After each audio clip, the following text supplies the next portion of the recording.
all walks of people and healthcare workers, including medical teachers and students.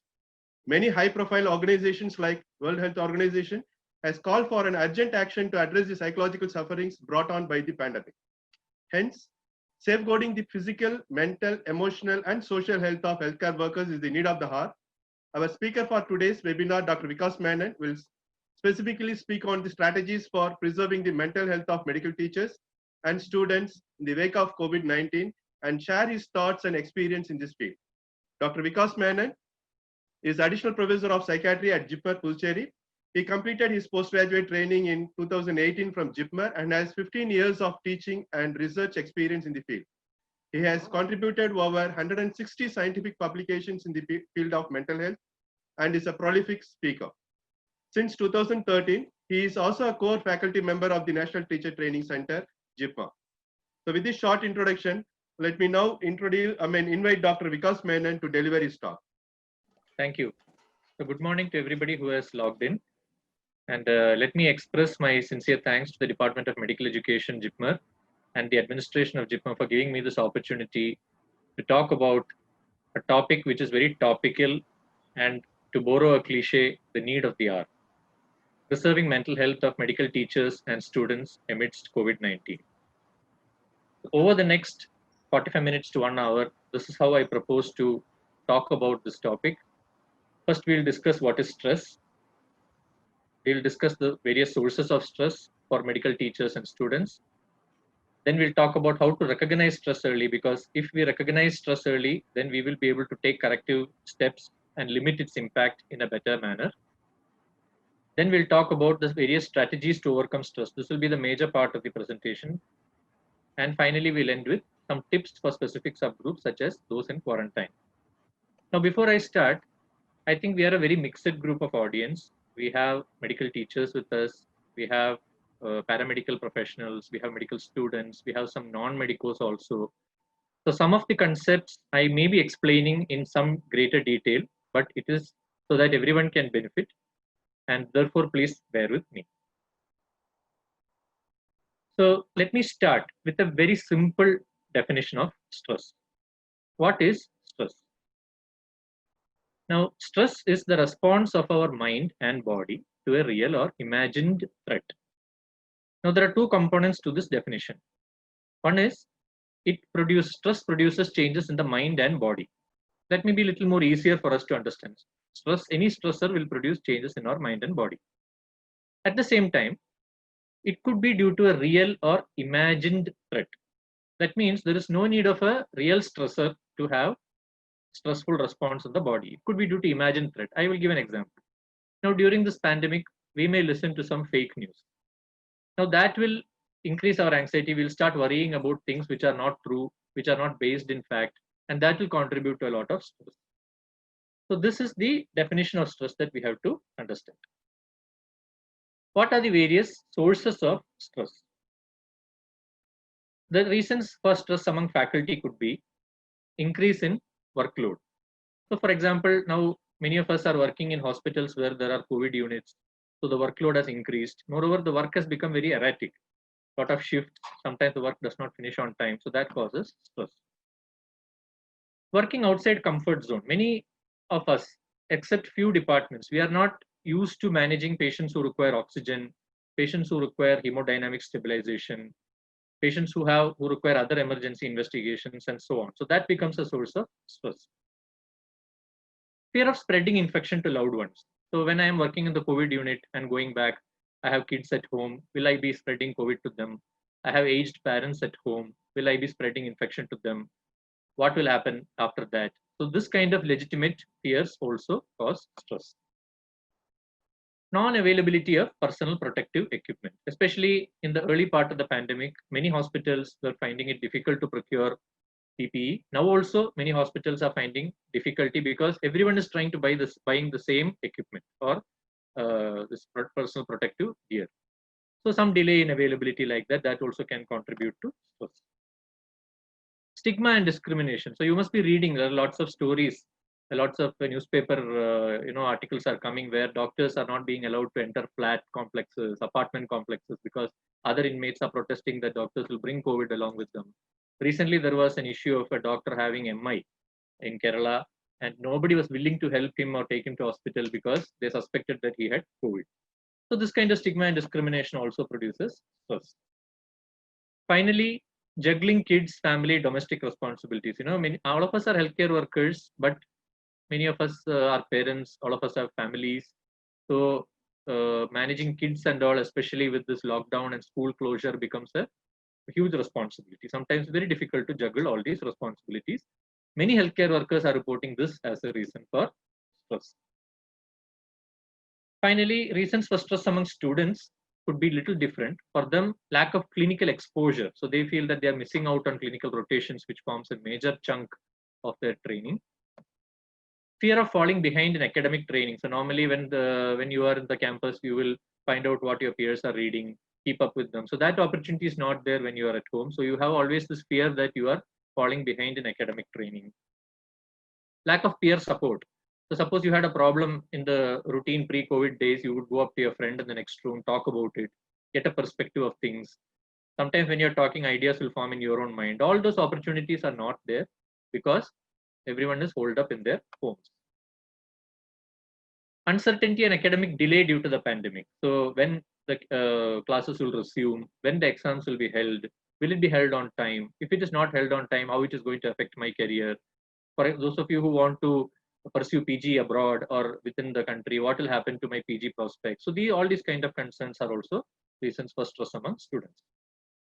Poor social support. So even all of us are at homes now, but even then the situation at home may not be the same for everybody.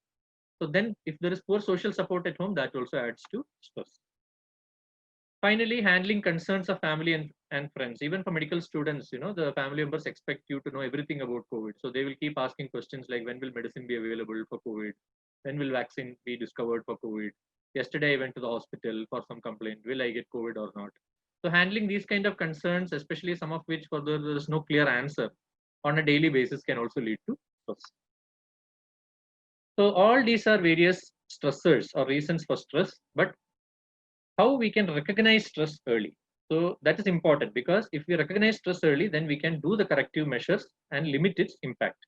So there are various early recognition signs of stress. So for example, you are not able to sit still, you cannot focus, you are getting angry easily, you are having difficulty in sleeping, especially if you lie down on the bed, you don't get sleep initially. That is called initial insomnia. You feel a lot of lag is there in going to sleep. Feeling sad or guilty, worry, you cry often without for trivial reasons. You feel very tired compared to before. So those tasks which you used to do so easily before now looks like a drain. You have changes in appetite. Most of the time it is loss of appetite, but sometimes some people also can have something called emotional eating, where they eat a lot during times of stress, especially they have some preference for some carbohydrate rich foods during that time. So all these could be various cognitive or emotional signs of stress.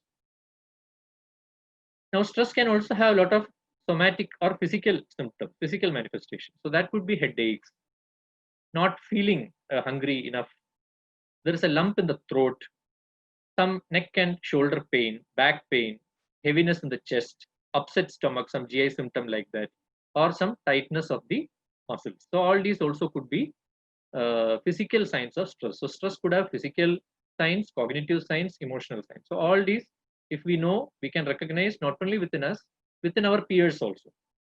So that is also important, because we have to conduct regular check-in with our peers so that they are also, if there is any problem, we can help them out. For those of you who want a more objective assessment of your stress, after going through all these signs and symptoms, you noticed, okay, there are some signs and symptoms of stress that I have, but can I do a more objective assessment? Yes, there are some scales for that. You can use General Health Questionnaire 12. These are all very short questionnaires which you can finish within 4 to 5 minutes. So General Health Questionnaire 12, it's a 12-item version. Kessler Psychological Distress Scale 10. Both these are for general psychological distress.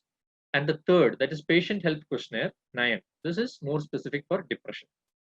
So like this, there are a lot of screening instruments which you can use to supplement your evaluation, your initial evaluation.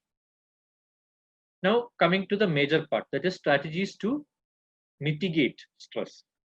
How we can tackle stress if it occurs.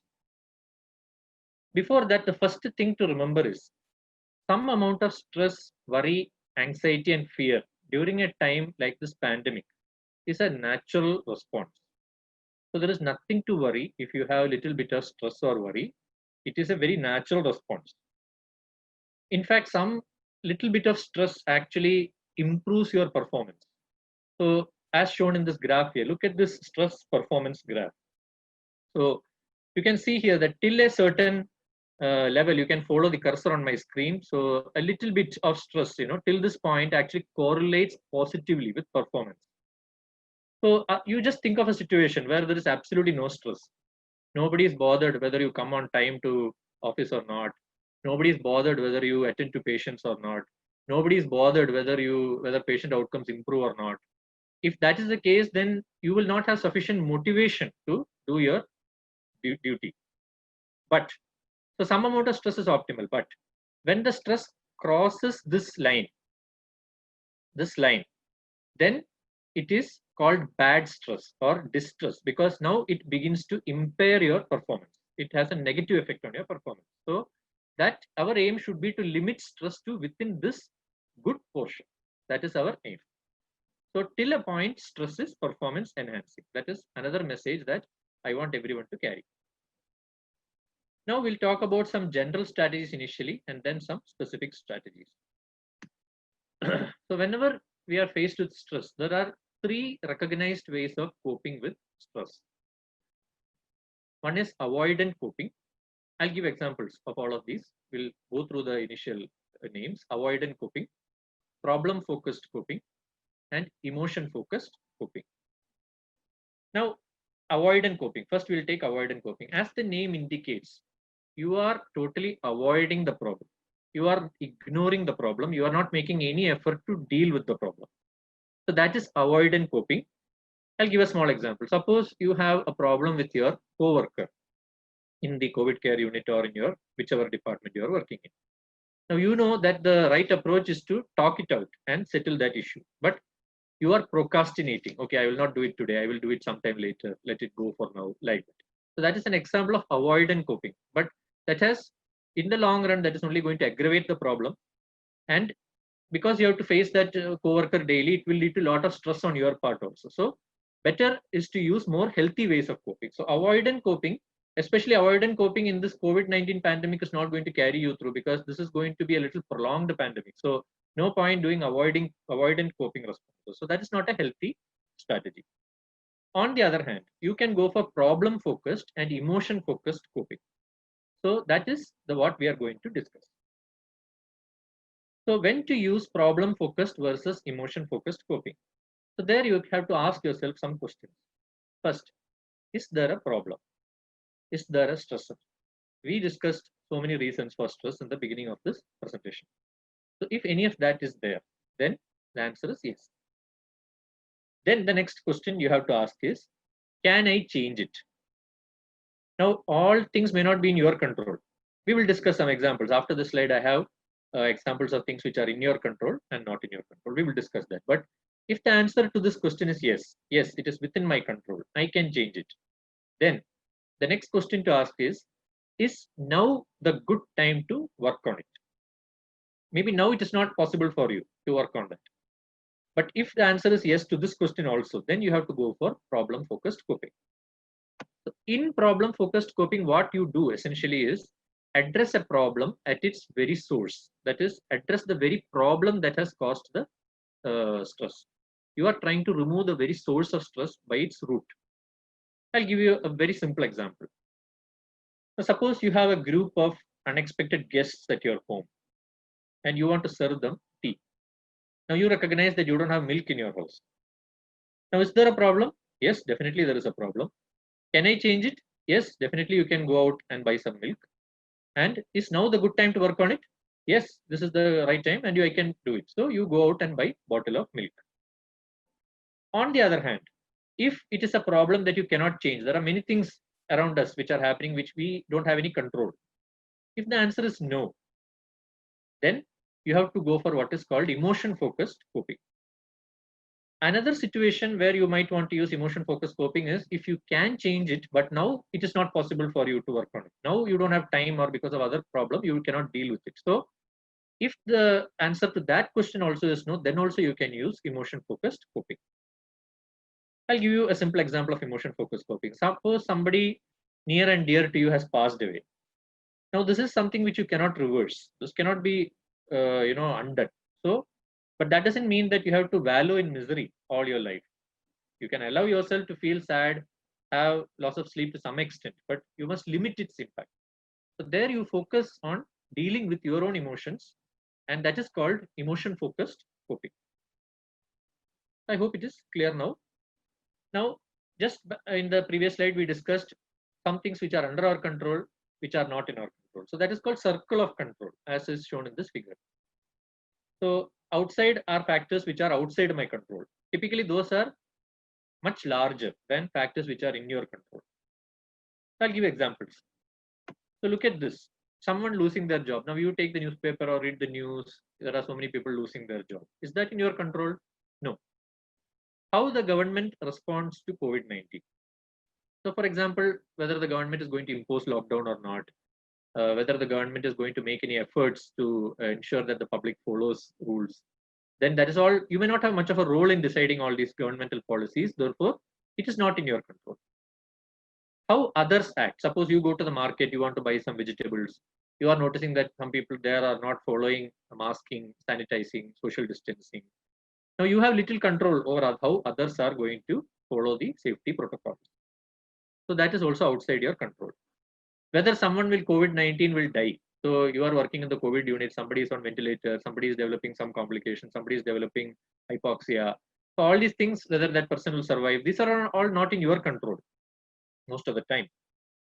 But there are so many other factors which are in your control, which you can focus upon. Like, for example, how you respond to others.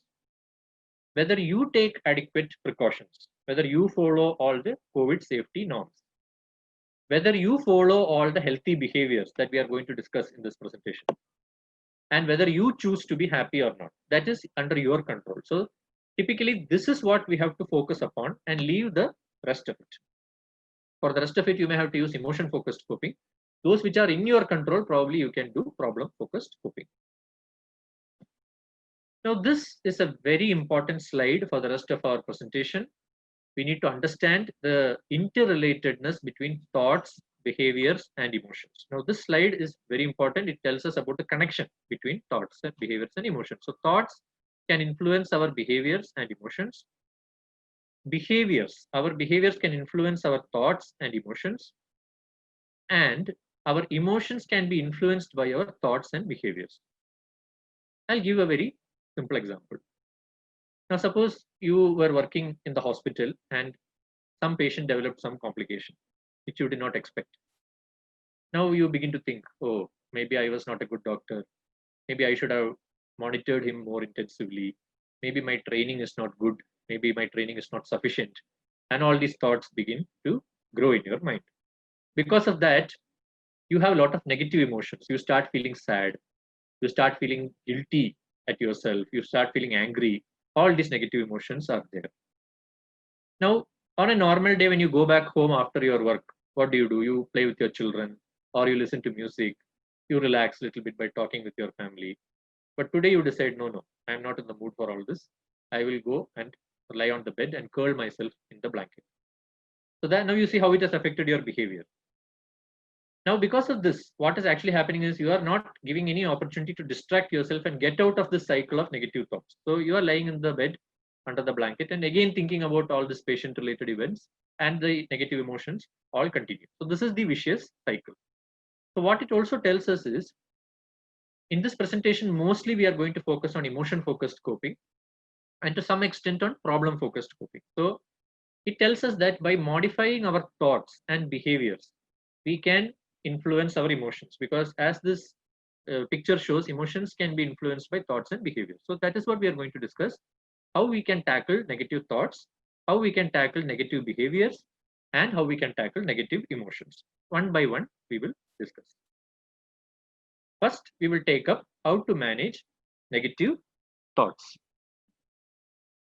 First thing what you have to understand is during this stressful time, a lot of negative thoughts will come to your mind.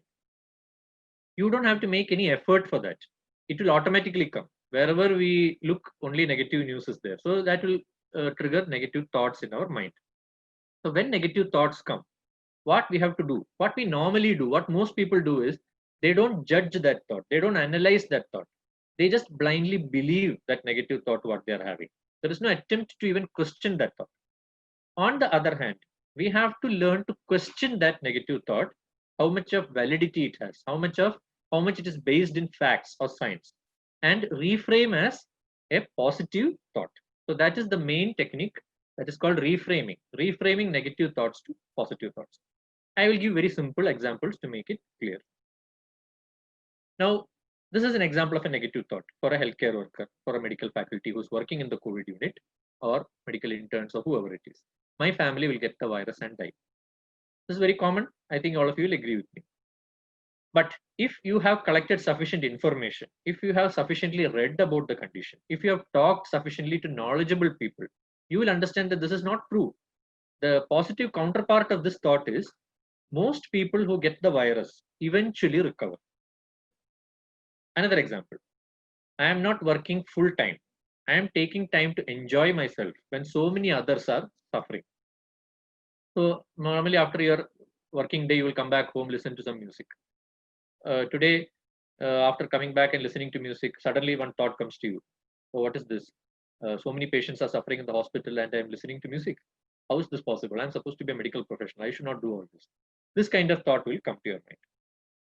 But if you sufficiently take time and analyze this thought, you will understand that the positive counterpart of this thought is that taking appropriate rest leads to proper care of patients after the break. So you are not doing anything wrong. You're not cheating anybody. All what you're doing is after your shift, you're coming back and taking some rest so that by the time you're ready for your next shift, you are appropriately recharged and rejuvenated so that you can perform your duties in a better manner. So this is how you have to analyze and reframe negative thoughts as positive thoughts. I will give some more examples of negative thoughts, but I am not going to tell the positive counterpart of those thoughts. I will leave it to you. For example, it would be selfish to take time to rest. I have to be in control all the time. I can contribute the most by working all the time. Only I can do. Nobody else can do. Only I can do all these tasks. Therefore, I must do. So these are all various examples of negative thoughts. At the same time, when there is a lot of doom and gloom around us, wherever we look, there is only negativity, negative news, negative incidents, all that. Sometimes we have to make a conscious effort to focus on the positive side. It won't come easily. Sometimes we have to make a deliberate effort to do that. So one simple way how you can learn to look at the positives every day is at the end of the day, before you go to bed, make a short list of 2 things. One is 2 ways in which you are able to help others. 2 ways, 2 things that you are grateful for. Make a short list, just 2 points of each of these. For example, 2 ways you are able to help others. I helped today by attending to so many patients. 2 things I am grateful for. I am grateful for support from my family and colleagues. Now that is a very good thing. Not everybody has this kind of support. You might be having a good support from your superior or co-worker. That is something that you have to be grateful for. So remind yourself about the positives every day deliberately. So that will give a positive outlook. It will improve your thoughts. It will keep you more positive. It will improve your self-esteem, self-confidence, and productivity. So that's all about thoughts. Now coming to behavior, how to manage behavior. So we talked about thoughts, behavior, and emotion. Now we have finished thoughts. We are moving to behavior.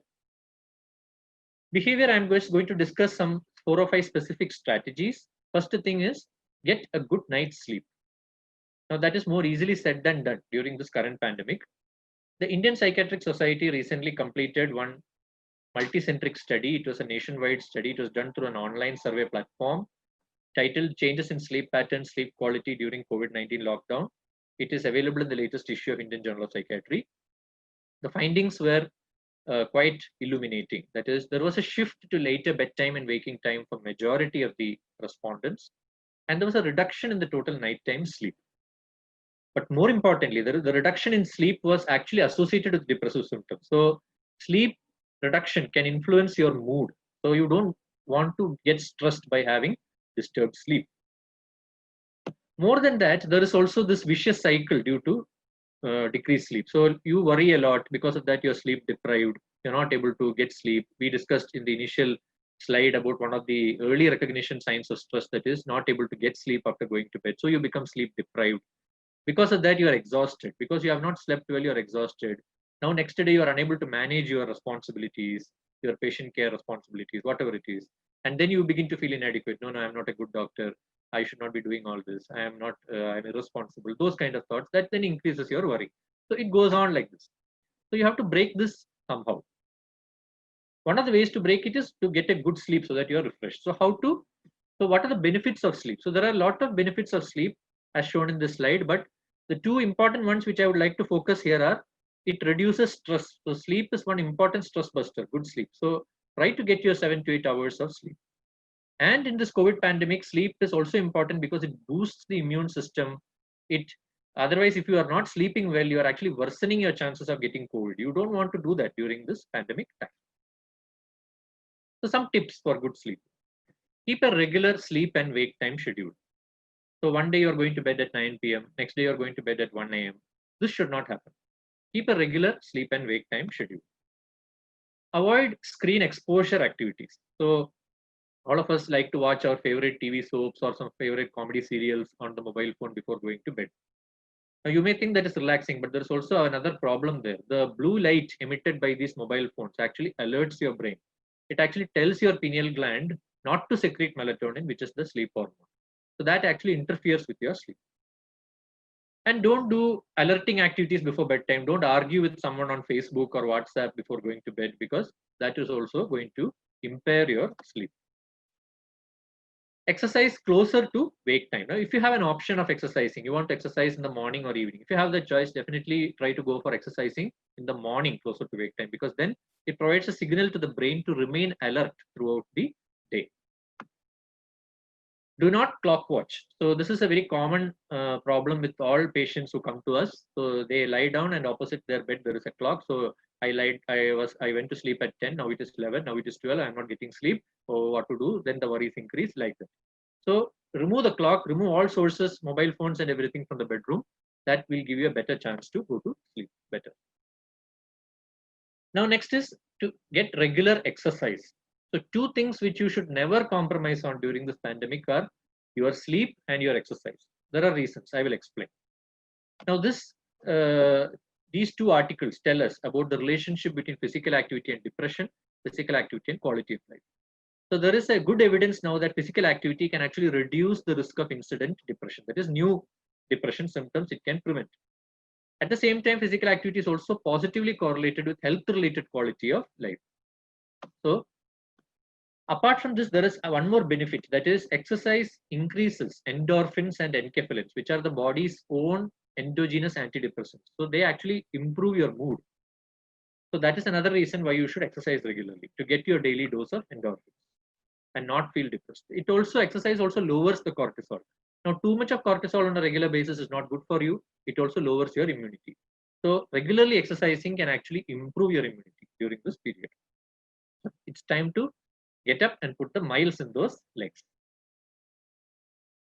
You can also choose innovative ways to exercise. Now look at these two ladies here. They are actually dancing, but they are dancing together. You can see that they have opened their computer and through some video sharing platform, they are looking at each other and dancing. So you can actually choose these kind of innovative online ways to do physical exercise. This way you also keep each other motivated to do some physical activity. So go ahead and try this out. Avoid substance use. Now, one of the major ways of emotion-focused coping for most people is to use some substance, because like alcohol, or when they are sad or when they are feeling worried, they immediately go and consume a drink or have a smoke. Yes, for some time you may feel better, but I don't think I have to tell any of you the harmful effects of substance use. It leads to a lot of problems, but additionally during the COVID-19 pandemic, there is another reason to avoid substance, because both these, alcohol and smoking, particularly smoking, impairs your immunity, impairs your lungs, and the COVID affects the lungs. So you don't want to do anything during this period to impair your immunity. So Don't use any substance. Use more healthy techniques, which we are discussing in this presentation. Time management. So now we are doing a lot of things. In the initial slide, I discussed one of the sources of stress is working outside our comfort zone. So we have to go for COVID training. We have to go for COVID roster preparation. Some of us may be involved in administrative duties. We have to learn new skills. So that requires time. We may not be familiar with online classes, so we need to go for some course for that. So all this puts a lot of strain on our time, and we have to juggle family responsibility, kids, and everything. We discussed that. So time management is one of the important ways to beat stress. How to do that?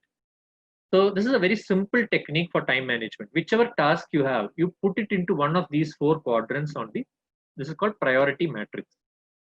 Now, top left is urgent and important. That means you only have to do it and you have to do it now. Then you have to read this as 1, 2, 3, 4. So 2 is urgent but not important. Then you can delegate it. Then third is not urgent but important. That means you only have to do it, but you can decide when to do it. You need not do it today itself. You can do it maybe next week or next month, like that. And last is the quadrant that is to be totally avoided. Not urgent, not important. A lot of our activities unfortunately fall into the last quadrant, and we don't recognize that. We keep doing that even though it's not urgent and not important. That leaves us very little time for the more important activities. So we have to prioritize. So the tip is prioritize 1 more than 2, more than 3, more than 4. Another one time management principle is called Pareto principle. Now, Pareto principle is not specific for time management. You may have heard about Pareto principle in various contexts in life. Specifically in the context of this presentation, what it means is many trivial tasks are there in our life. We usually spend 80% of time on these trivial tasks, and that produces only 20% of our results. On the other hand, factors that are actually related to 80% of our productivity, we only spend 20% of time on those few vital tasks. So our aim should be to increase this 20% and minimize this 80%.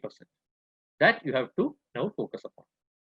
So put your activities into this kind of a format and decide where you need to focus. Yoga and meditation. That is a very good stress buster during this time. There is now increasing evidence that yoga is beneficial for various forms of depression, anxiety, stress, etc. Now, yoga improves mental health. We have seen in our patients that if we advise yoga and if they do it regularly, it actually improves some of their mental health symptoms. Again, yoga boosts immune system and lowers stress. So another reason during the pandemic to practice some kind of yoga or meditation. It's not very difficult. You can actually begin by sitting or lying down, close your eyes and start focusing on your breath. A detailed explanation of yoga is beyond the scope of this lecture. So I refer you to this website. This is something that has been started by Nimhans, Bangalore. And specifically during this pandemic, they are conducting some online yoga class. So you can get more information from this site. Now, it is very important to reduce screen time media exposure as a stress management tactic. Now, it is important, I accept, to stay updated about COVID. You need to know whether any new medicine is being discovered, when will the vaccine be available, and all these things you need to stay updated. But too much of media exposure, news exposure, when you keep the TV, what is going to happen? This many people have tested positive, this many people have lost their job, this many people have died, this many people have gone into quarantine. All this kind of news only is happening. And if you listen to it beyond a point, it is definitely not going to serve any purpose, and it is only going to increase your stress. So limit exposure to TV or news. Keep maybe 20 minutes in the morning and 20 minutes in the evening. Like that, you can try to ration your exposure to news. And it is also very important to be vigilant about fake news. Now there is a lot of fake news that is circulating on WhatsApp, Facebook, and we cannot even just blindly trust what is being told in the newspaper. There are many news which are actually designed to increase your stress levels. So you must be very vigilant. Look only at government websites or trusted websites like WHO, CDC, and all. Now, when you get some free time after cutting down the exposure to media, you will get some free time. So replace that with real-time social interaction, either real-time or through, as we discussed, through some video share platforms. You can try to meet up with some friends of yours, some batchmates of yours. That will give you a sense of social connectedness, reduce feelings of isolation, increase your self-esteem, and reduce your stress levels. Another important reason to reduce screen time media exposure is that you have to be a role model for your children or peers. So you are constantly telling your children, don't look at the screen all the time, but you are yourself doing that doesn't look good. So be a role model for your children or peers. Then eat healthy, eat balanced. Now, there is a lot of evidence that what you eat determines your mood. Now, look at these two studies. So, these two studies actually tell us that there is a link between depression and dietary patterns. Now, how that occurs is because some foods that we eat can actually increase the level of inflammation in our body.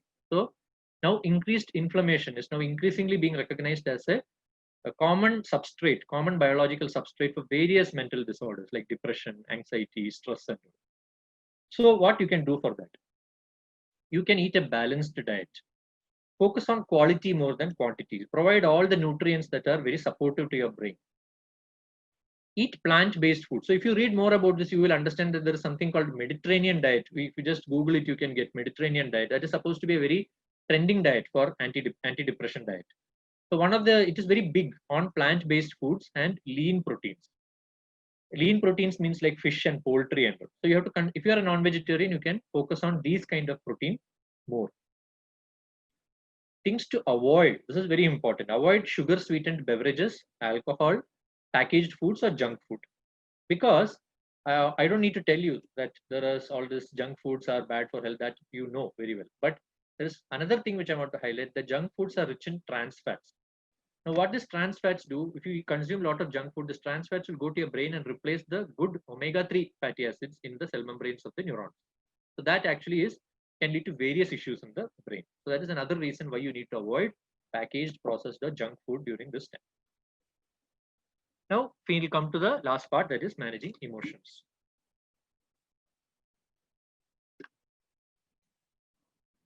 We finished thoughts, we finished behaviors. Now we are coming to emotions. Now, to manage emotions, there are various simple relaxation techniques that you can do to manage your negative emotions. One of that is called deep breathing. So this is, as the name indicates, you have to take some deep breath. So how you do it is like in this picture, you count from 1 to 3 and inhale. Count 1 to 6 and exhale. The only difference is when you're inhaling through your nose. When you're exhaling through pursed lips. Like this. You're exhaling through your pursed lips. Now, because of this, what happens? A lot of carbon dioxide gets washed out from your body. A lot of oxygen enters your body, brain. The muscles become more relaxed. During stress, the muscles become more tight. So a lot of stress changes are reversed. Deep breathing produces a lot of benefits to the body and reduces stress. But there is a small word of caution here. This strategy may not suit everybody. Some of the patients we have seen that when we advise this, they come back and tell of more discomfort. Then when we sit with them and analyze, most of the time they are doing it in the wrong technique. They are actually hyperventilating. But that is the reason for the discomfort. But still, if you are feeling any discomfort after using the strategy, don't do this. You can go for something else called diaphragmatic breathing. So a small introduction. So diaphragm, I think all of us know about this very thin skeletal muscle that lies between our chest and abdomen and separates the two.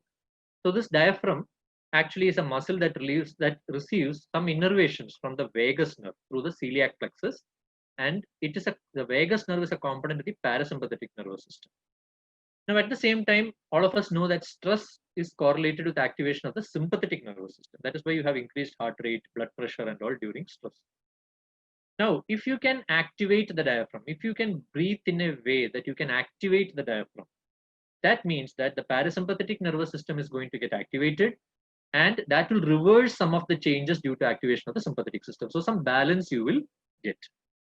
So this diaphragmatic breathing essentially is a means to stimulate the diaphragm and the parasympathetic nervous system. So how you do it is as shown in this picture. You can do it in the sitting position also, but lying down may be better. 2 pillows under the head, 2 pillows under the knee, as shown here. One hand on the abdomen, one hand on the chest. Then you take a deep breath through your nose. When you are taking a deep breath, you notice that the hand on the abdomen should rise. That means that the diaphragm is going down.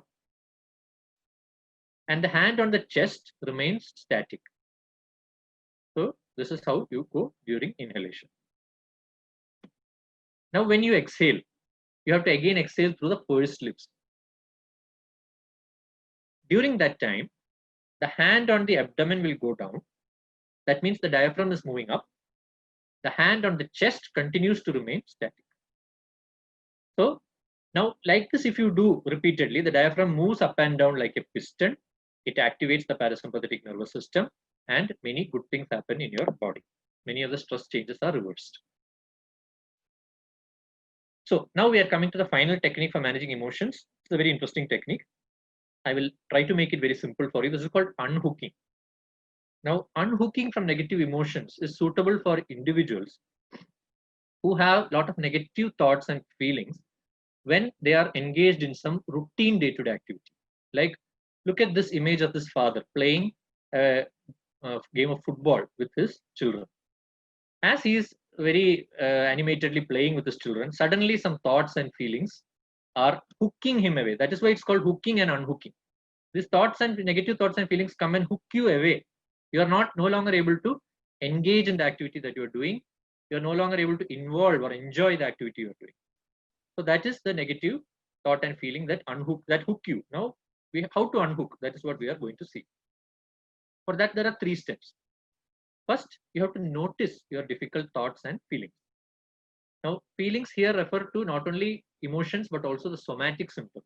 Sometimes negative emotions within us get manifested as somatic symptoms, which may be more easy for us to identify than the internal emotions. So, we will be taking some of the somatic correlates of the internal emotions. So, you have to notice your difficult thoughts and feelings, and you have to name those thoughts and feelings. So both these actually occur simultaneously in practice, but these are 2 different steps. That's why I'm listing it separately. Now, negative thoughts could be bad thoughts about the past, about the present, about the future. We will discuss some examples of thoughts and feelings. Then you have to name it. Naming it means you are giving it a sentence form. You can do it silently. We'll discuss the example, then it will be clear. You can do it silently. You don't have to tell anybody. You don't have to write it anywhere. You just have to give the sentence form, and that finishes the second step. For example, look at this. Now, this is an example of naming the physical symptoms. Here is tightness in my chest. Here is pressure in my forehead. Here is a painful memory. Here are fears about the future. These are, you are giving a sentence form to that feeling or sensation. Now, in this step, you are combining 1 and 2 together, noticing and naming. I notice here is a painful memory. I notice here is anger. I notice here is a knot in my stomach. I notice here is a thought about what I fear. So these 2, now you have given a name to it. You have verbalized it. How does this action of noticing and naming it help? See, as I told earlier, this negative thought and feelings hook you when you're involved in some routine activity. So one moment you are talking to a friend, interested in what she is saying, but in the next moment you're hooked away. So you're no longer able to pay attention to the friend. But when you notice and name these feelings, you are verbalizing it, you are giving it a sentence form. Now you are separating that thoughts from you. Now it is not you anymore. Something is there, that thought and feeling is there, and you are here. So you feel detached from that thoughts. So that helps in the next step of the unhooking, which I will explain. So look at this, the father with whom we started this unhooking example. He was playing with his kids. He was getting hooked by a negative thought. Now he is verbalizing. Here is a difficult thought. So this is how he is verbalizing his negative thought, negative feeling, negative experience. The third step is refocus on what you're doing. So as I said, now you have verbalized it, you have noticed it, you have named it, you have given it a sentence form. Now you are separating it. Because you have named it, you have separated it from yourself. Now you are going to tell yourself, okay, this thought is there, fine, but I am going to focus on what I am doing because that is what my values are. That is what my priorities are. I will focus and I will engage in what I am doing. For example, here is a difficult thought.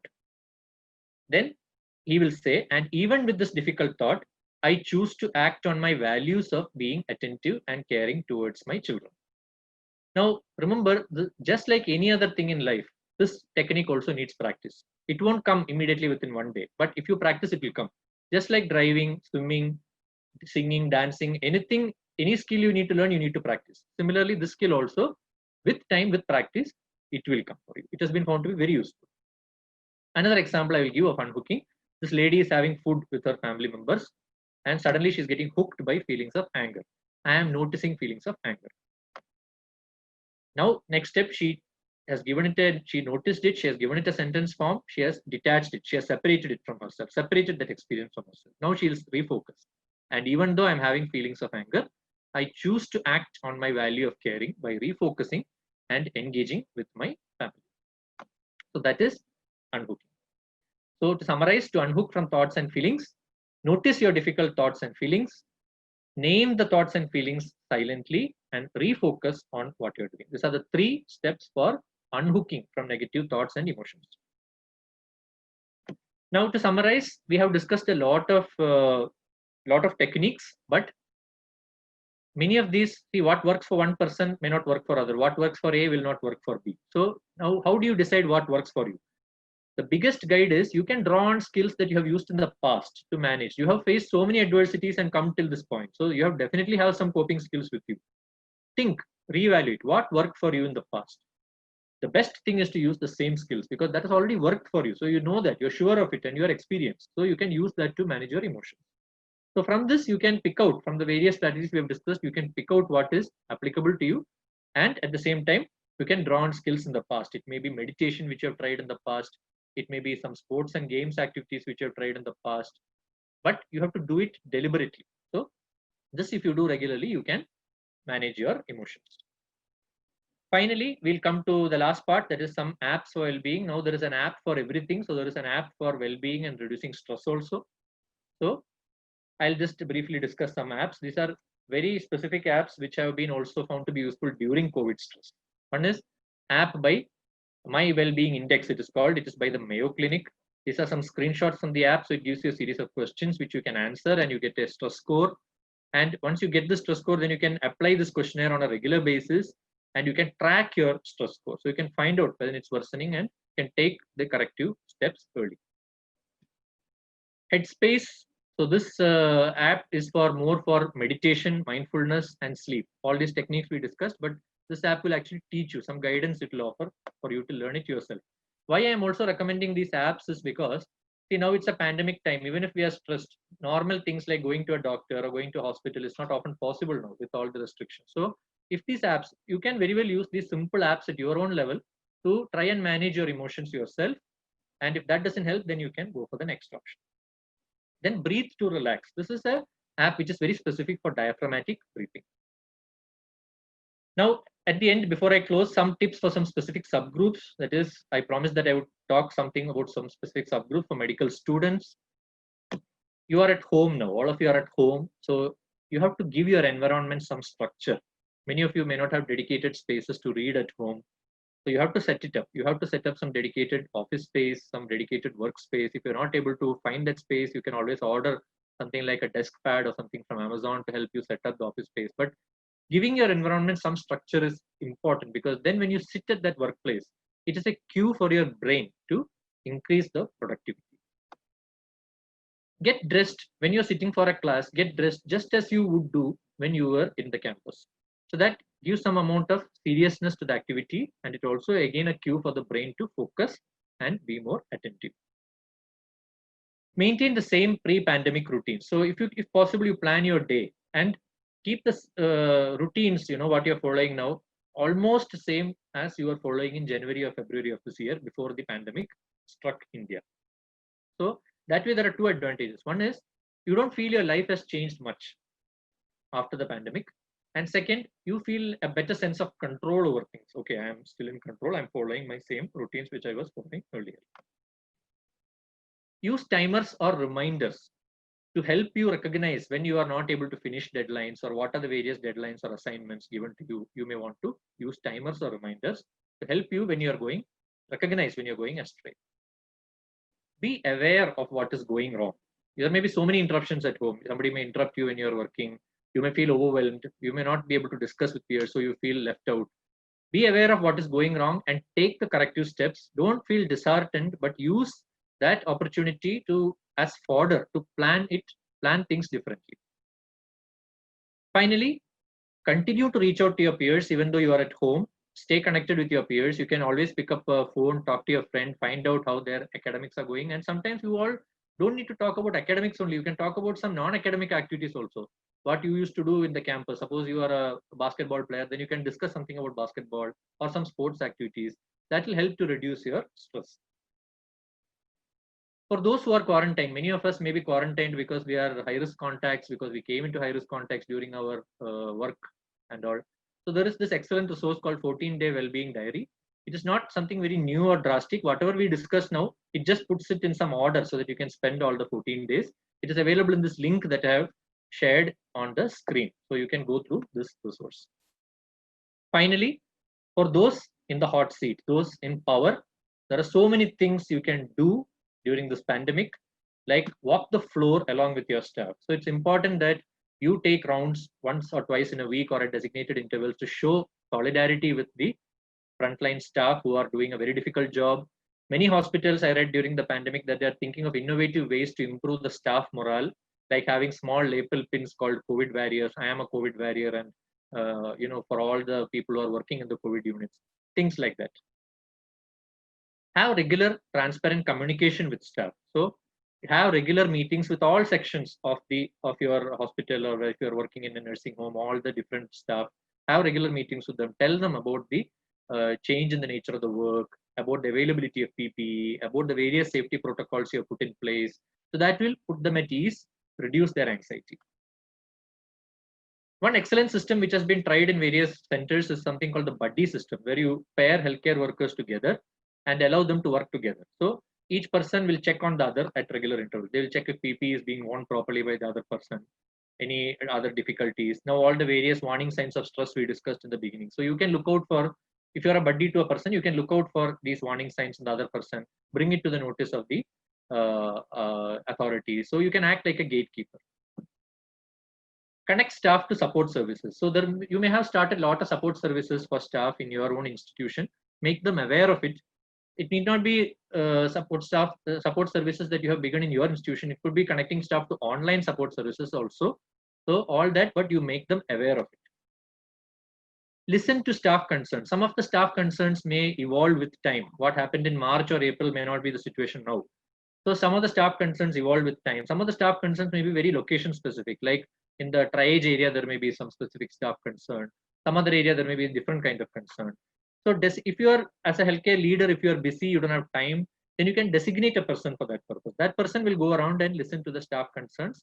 So when people know that there is a person designated for me to tell my concerns to, they feel very, very relieved, and a lot of their stress is relieved. Then you can work on the staff concerns and further reduce the stress. Finally, positive feedback. I think it's very important for healthcare leaders to keep telling the COVID warriors that what a wonderful job they're doing despite all the resource constraints that we have during this time. What is the kind of effort we are putting in? What maybe some statistics are there, you can quote it to support the positive feedback. So that is, I think it's very important. So that's all I have for you. So to conclude, stress, anxiety, worry, and fear are normal reactions during a pandemic. It is important for us to recognize warning signs of stress and depression, both within us as well as within our peers. We need to use healthy coping strategies. We have discussed many healthy coping strategies. We need to reframe negative thoughts.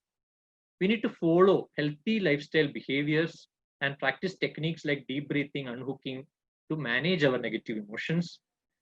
And finally, do not neglect your mental health.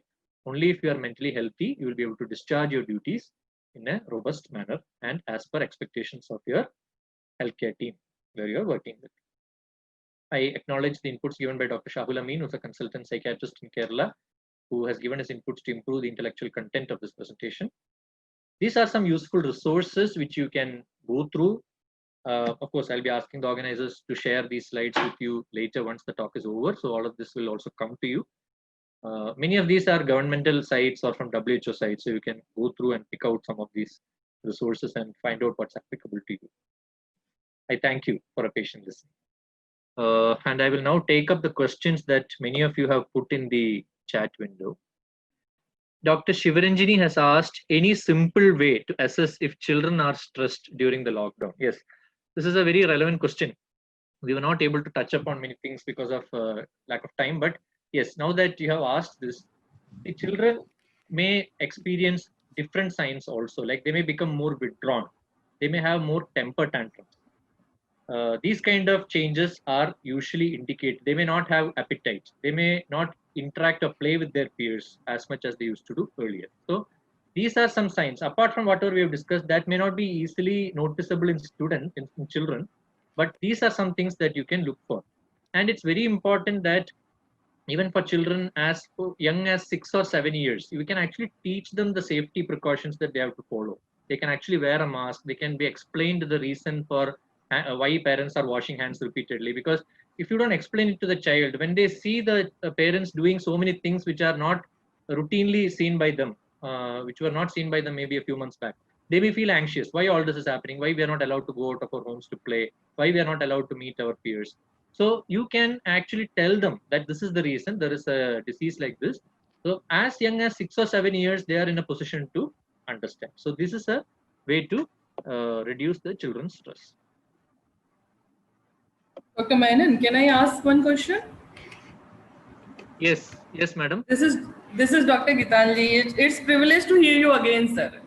I was the part of 82nd NTTC actually. Yes. Thank you, sir. My question is, sir, actually, we have an issue of overthinking. We know that we are thinking much about the situation. It is under control. It is, as a healthcare professional, I know that if I am with the contact with someone, I know what are the remedies. Still, I am overthinking about this. Even this is happening with the other things also. So, any strategy for that, sir, that how we can stop ourselves for overthinking about something? Yes. So, madam, very nice that you asked this question. So, just like I explained unhooking, that is one technique you Yes. can use. There is one more book called WHO Illustrated Stress Guide. It is there in the resources that I put at the end. There are so many techniques. Okay. Because of lack of time, I was only able to discuss one technique in Yes, detail. yes. But that book has lot of WHO Illustrated Stress Guide. It is freely downloadable from the internet. You can download it. You can. There are some techniques called engaging, some techniques called unhooking. So like that, so many techniques are there. You can pick up what you want. The other thing that we discussed for thoughts was trying to reframe. So I think you have to just practice some of these techniques and find out what suits you best. Okay. Thank you, sir. Thank you very much. So we'll continue with the questions in the chat window. Dr. Pratibha has asked, kindly share the link for well-being diary. That the slide will come to you, madam. In that there is a link which is there for the well-being diary. Dr. Vinod Babu has said that financial burden, loss of pay from institute are additional stress factors, sir. I completely agree with you, sir. Maybe it is like, one of the circle of control. I think we have to look at that as a factor which is not in our control. So maybe use the emotion focused coping there. Dr. Asha has asked how to improve attentiveness in children, especially with online classes. They feel very stressed. Yes, not only children. I am also getting a lot of feedback from medical students also that they are very, very stressed with online classes, and actually attending online class from 9 to 4. We will think that it is less stressful, less tiring than actually attending a physical class. But they tell, no, it is cognitively more tiring. So I think the trick is that we have to probably, use some common sense strategies like taking appropriate breaks in between. After every 1 hour of class or 45 minutes of class, take a break, take 10 minutes to go out and do some other activity which the children may find enjoyable. Maybe the children can read a book, or maybe the children can talk with someone that will provide them something. Then other things to improve attentiveness is to give maybe some kind of a reward. You can give the children some kind of reward if they are performing, if they have attended well the classes, then that will increase their motivation to focus. But at the same time, if the children are not at all attentive, then as we discussed, that could be an early sign of stress also. So then we have to look at some of the other more specific strategies. How to keep, Dr. Bibekanand Jindal has asked how to keep kids away from gadgets and TVs during this time of online classes and no physical class. It's a big challenge actually, sir. So already, no point now. When I do other stress management talks, one of the things we usually tell is to stay away from gadgets. Deliberately, I didn't include that in this presentation because now it is not possible for us to stay away from gadgets. Everything is happening through mobile phones, so the laptops and iPads. But once they finish the classes, probably you can arrange some play for them, some playtime activity for them. As I said, maybe you can, utilize some video sharing platforms. You can put some Zoom call and connect with other kids, other classmates of his age, and all of them can practice some group, some dancing session or some singing session, something like that. That way they feel that some other activity is also going on. some physical activity also has to be emphasized. During this pandemic, they can also go and get some physical activity if possible. For example, if you are living in a gated community and all, there may still be opportunities to play with a limited group of people. Can you please tell us those apps names once again, sir? I think, sir, this slide will be given to you. In that, the apps will be mentioned. Any suggestions for interns? Dr. Nilanjana Guha has asked, frontline, away from home, future concerns with respect to professional career. No specific suggestions. Whatever we discussed during this time, that is the reframing of the thoughts, then the following healthy behaviors. Again, I'm at the cost of sounding repetitive. I'm again emphasizing sleep and exercise. You have to get some personal time during the day. Don't overstrain yourself and don't think that by working more I can contribute more. Do your work, come out, and then have some personal time so that during that time you can have some activity that you enjoy. So when you plan your daily routine, keep some time for an activity you enjoy. It could be knitting, it could be sports, it could be some board games, whatever it is. Keep some time. That will be like a recharge time for you. No nutritional food. Yes, maybe when you're in hostel, no nutritional food is available. So maybe you can still buy some fruits and vegetables, or fruits at least, and have it whatever possible. We have to think on our feet here. I agree, it's a very difficult situation. Sir, in some phone, there is an option for blue light filter. How effective it is? If possible, best is to avoid. But if at all you have to use, you can either go for the blue light filter or reduce the screen brightness. So the screen brightness, regularly I set it at around 30. So something like 30 or 40, you can set it so that the disruption is minimized. This was asked by Dr. Vishweshwara Rao. Dr. Sujit has asked, what are the warning signs to approach a psychiatrist? Same thing, what we discussed in the beginning of the presentation. All those warning signs. Maybe if you, as I said, if you want, you can supplement with a questionnaire. And if you find that you are failing all those questionnaires which I suggested have some cutoffs. If you're failing that cutoff, then you can try and meet a psychiatrist.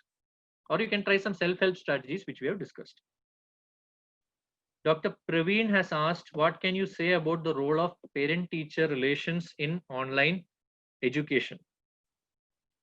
I'm not sure exactly what is meant by this question, but therefore, I am also not sure how to answer this question. What role of parent-teacher relations in online education? If you are meaning it is for children and whether the parents have to have good, I think it is more important now that parents stay connected with the teachers, because earlier there was some structure to education. Now most of the education is happening in online classes. So I think it's more important now that parents have a good connection with the teachers, find out about the daily or weekly progress of their wards, find out areas where they are going wrong, because even students who used to perform well, during the online classes, they may be too distracted, or there may be other sources of distraction. Therefore, their performance may be impaired. This is what I've understood from the question. My mail, if you want more doubts or more specific doubts, you can always email me anytime. Should institutes have programs enforced by topmost medical bodies? I think I will deflect this question to Dr. Jayaprakash. I'm not sure actually what is meant by this question. How do we take care of hand washing without developing obsessive compulsive disorder, OCD? This was asked by Dhritiman Chatterjee. So how do we take care of hand washing? So yes, this is a pandemic where we have had numerous cases where the obsessive compulsive symptoms have worsened with this. So one thing you can do, you have to do hand washing as per COVID safety protocols. But after hand washing, maybe you can write down on a piece of paper, yes, I did hand washing. There is no need for me to wash again. So that way you are reinforcing in your mind that again you don't need to visit the bathroom after 5 minutes. So similarly, you can keep recording in a diary. So that will reinforce your mind that you have washed your hand. There is also one technique called exposure and response prevention, which you can read about. That is also one technique to control hand washing behaviors. Any guidelines or policies to help mental issues in health professionals? You can go to the NIMHANS website, you can go to the AIMS website, you can visit our own JIPMER website. In all these websites, we have specifically put resources for how to tackle mental health issues, both generally as well as more specific tips are also there. Some of those inputs I have utilized for my presentation, but you will get a lot of extra information also. So all these institutes have put up on their website. You can visit that. This question was asked by Dr. Shivayogappa. One question from Dr. Tangam Hari is how to manage psychiatric patients who are COVID positive. So again, if you're asking that if they have some pre-existing psychiatric illness, many of the medications, it is better to continue even when they are COVID positive rather than stopping it, because COVID anyway is an additional stress on the body and mind. So during stressful situations, psychiatric conditions can relapse. So it is not a good idea to stop medications for those who have been continuing medications. Now, if you mean whether they are developing new issues after they, so far they were not having any problem, but once they develop COVID, then they are having stress, depression and all. Maybe first you can try to manage through some counseling techniques, some of the techniques that we have discussed. Otherwise, hospitals where there is specific support services available, like a psychologist or a social worker, you can ask them to have some sessions. These sessions could also be conducted through videos, video chat platforms also we have conducted. Some of them have reported good benefits. Many of the issues are time bound. Initially, for the first 1 week after being diagnosed with COVID, there is always an increase in stress levels. With time, it will improve. Then next question is by Dr. Rajesh. When people are doing night shift, their sleep pattern, biological clock, everything is getting disturbed. How to cope up with that? See, whatever possible sleep you have to try to get during the night. It is even if you can get 4 to 5 hours of sleep during the night shift, it will reduce the disruption to your circadian rhythm to a great extent. But if you are posted in the COVID ward where you are absolutely not able to sleep even a wink, then you have to come home and then sleep definitely in the morning for some time, because otherwise you won't be able to perform your next day duties. Then after the shift is over, you can take 1 or 2 days to normalize your lag to shift your circadian rhythm back to how it was earlier. How to manage elderly mental health when we are busy in our work?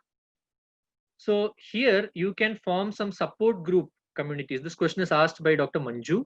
So this you can try to pair them up with some support networks, either real-time support networks or virtual support networks. So set them some platform where they can connect with peers from their family members, or they can talk to some family members during designated times. Prepare a menu of act, just like you plan your day, your schedule. Prepare a plan of schedule for them. They have to have some time for their exercise, physical activity, some time for taking their medicines, some time for reading. Like that, if you structure your day, and again, like how we discussed, if you can maintain that structure as close to the pre-pandemic routine as possible, it will reduce their apprehension. Apart from that, all the other strategies we have discussed also can be used. I think one more person has asked those app names, so we can forward the slide. It will be there in the slides that you will get shortly after this presentation is concluded. Dr. Tangam Hari has asked, difficult to make them understand about isolation, difficult to administer drugs. I'm not sure, madam, what is the context in which this question is asked. So maybe we can you can mail it to me and we can discuss this further. Sir, can you please mention the book name for stress relief by WHO? So this is called WHO Illustrated Stress Guide. I'll repeat, WHO Illustrated Stress Guide. Doing what matters in times of stress. This is the complete book name. You type in Google WHO Illustrated Stress Guide itself, you will get in all the first link itself. Yes, sir. Okay. I think we have already discussed some points for elderly in the previous talk. Dr. Devdatta Basu has asked, another cause of stress amongst students that is coming up now is the method of online teaching itself. Webinars and stress. Yes, it's like a pandemic of webinars now. That is the next pandemic, and people are telling it's more difficult to flatten that curve than COVID curve. Many of them are wondering whether it's a good way of imparting and imbibing knowledge. A sense of inadequacy is setting in. Your comments on that? Yes, Dr. Basu, I think it's a very difficult time, but unfortunately, till better alternatives are found, we have to continue doing various modes of online teaching. Like, say, for example, posting PDFs, posting videos. So if we feel that our students are not picking up the clinical skills by online teaching, maybe we have to think of alternate ways, like doing a case demonstration video and then posting it and sharing it. So here I think all the faculty members in a particular department have to sit together, brainstorm, find out what are the kind of resource materials that can be shared with the students to minimize. I don't think it's possible to eliminate the disruption caused by the pandemic, but we have to think of ways how we can minimize. Maybe giving a menu of online resources may be better than giving 1 or 2 modes. Dr. Preetika has asked, sorry, I'm a second MBBS student. I have volunteered to provide mental health counseling for patients in Pondi. Sometimes after I talk to patients and hearing their worries, I feel confused and helpless. What should I do? Yes, in the beginning of the presentation, I told that, repeatedly handling concerns of family and friends itself is a source of stress. So I think you need to, again, if you are volunteering to provide mental health services, you need to set a time. Okay, I'm going to do this for 4 hours. But after doing for 4 hours, if you're finding that is very stressful, that means that for you have to reduce the time. I will offer my services 2 hours a day.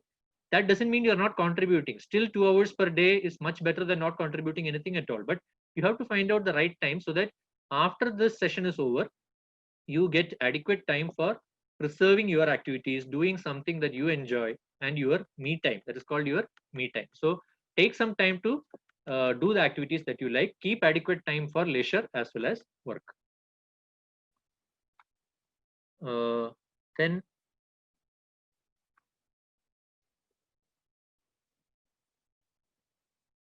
there is a question by Dr. Tanveer Rahman.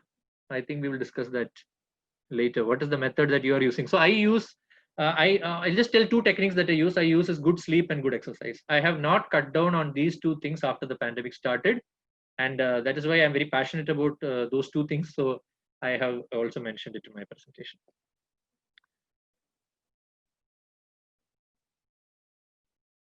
Question from Lavanya Sagar is, sir, though being a healthcare professional, having a frontline worker at home is really stressful for everyone. How can you reduce the stress and anxiety? So I assume that you're feeling worried that the frontline worker, from that person, you may get COVID. I assume that that is the stress you're having. So if that is the case, you can follow simple room isolation techniques. You can ask that person to stay in a separate room. You can ask them to keep their personal stuff, utensils, everything separate, and try to do that. This is definitely going to be a rotation. So nobody is going to be a frontline healthcare worker all the time. They will get adequate rest also, I hope. Otherwise, it is an important message for healthcare leaders to rotate healthcare workers from high risk areas to low risk areas so that nobody feels the stress unduly.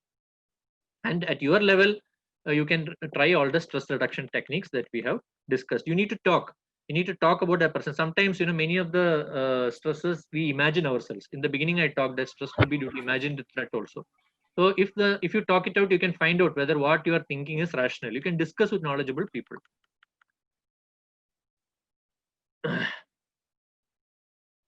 Some of the comments are getting repeated. Some of the comments are getting repeated, so I will not repeat that again because I've already addressed it.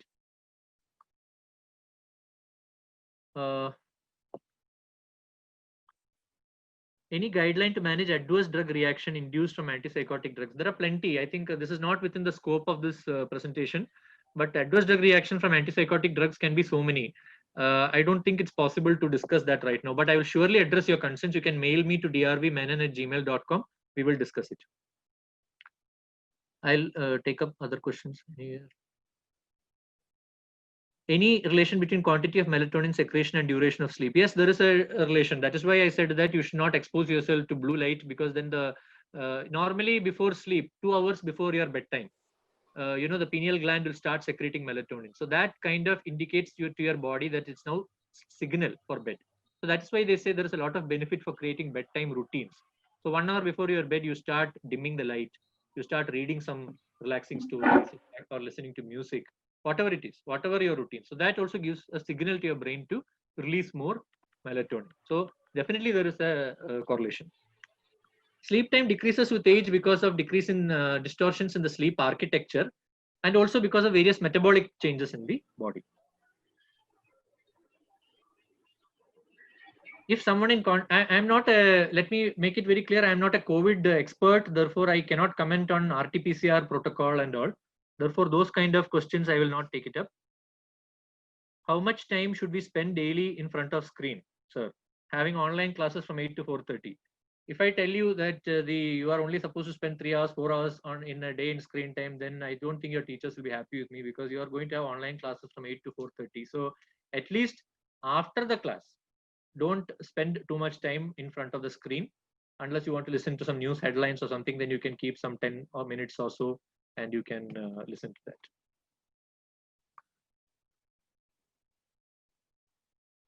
Patient in isolation ward. So yes, patient in isolation ward, you can go through that quarantine diary, which I shared, the link to that quarantine diary. That will give a nice menu of activities, sleep, exercise, meditation, reading. So many activities are there. They will be in isolation ward for a few days, so they can structure their daily schedule according to what is given in the book. I already discussed some suggestions for elderly. Okay, last two questions are not questions actually, but one is a comment and the other one last is by Dr. Anbarsi Suresh. That is, can anxiety induce chest tightness and wheezing? Yes, very much. Stress, anxiety can lead to chest tightness and wheezing. So many of these things are also psychosomatic conditions, so it can cause. So if you have such a symptom also, you can you have to do some stress reduction techniques. At the same time, also look into whether it's a respiratory infection or not during this time. I think we have completed the questions in the chat window. We can take some time for we have maybe a few minutes also for any oral questions if anyone wants to ask additionally apart from what we've discussed in this chat window. Sir, I have one question. Can we organize a webinar or CME that is granted by MCI or other accredited point? And if there is any guideline, can you share some idea? Because your education is very much important. I'm not able to hear. You are involved in medical education. Your voice is not audible. Your voice is muffled. Can you either repeat or can you write in the chat box so that I can address the question? Voice is muffled. Sir, I just want, good afternoon, sir. Just I wanted to know that what is the guideline for having CME or webinar in COVID time? Basically, we are having CME Sleeping for. and waking. You are asking the guideline for sleep time. Sir, I am writing. I am writing in chat box. I don't think it's sleep, sorry. I heard something like CAD. He's writing. Yeah. But okay. You please write it. We will address it. Are you Syed Miraj Fatmi? Yes, sir. Yes. Your question is CME or webinar in COVID time MCA guideline for credit point. Please share. Unfortunately, I am not aware of this. What is the protocol for MCA guideline? Are you aware, Dr. Jayaprakash? I'm sorry, we cannot answer this question now. Maybe if we get any information, we will share with you. Thank you. Okay, sir. Thank you. Sir, can you send me some, guideline for antipsychotic management, advanced reaction produced by antipsychotic management? I have noted your email ID. Yes. You please mail it to me. I will reply to your mail. Okay, sure. Sir. Thank you very much. There is one question in the chat window by Dr. Jeffrey Wilson. How will we manage ourselves if somebody goes into anxiety attack during duties? That means you are not asking how to manage that person with anxiety, but if somebody else goes into anxiety attack, how are you going to manage yourself without going into anxiety? So I think what is important is there are two things you can do here. One is, if you feel you are in a position to help, first you should try to talk to that person and find out what is it that is making him anxious. If you do that, then you also will feel a sense of self-efficacy. As I said in the beginning that you can make a short list of 2 things to do every day. In that, one of the things was ways in which you are able to help others. So if you are actually able to help a person with anxiety attack, you will feel very much boosted. You will feel increased self-esteem and increased self-confidence. So that is one way you can feel better. Other thing is, you can talk to yourself. You can tell that what is the reason that has made that person anxious. You can again try that unhooking type. So this is a person with anxiety. In my capacity as a medical professional, I am going to try and help him to the extent possible.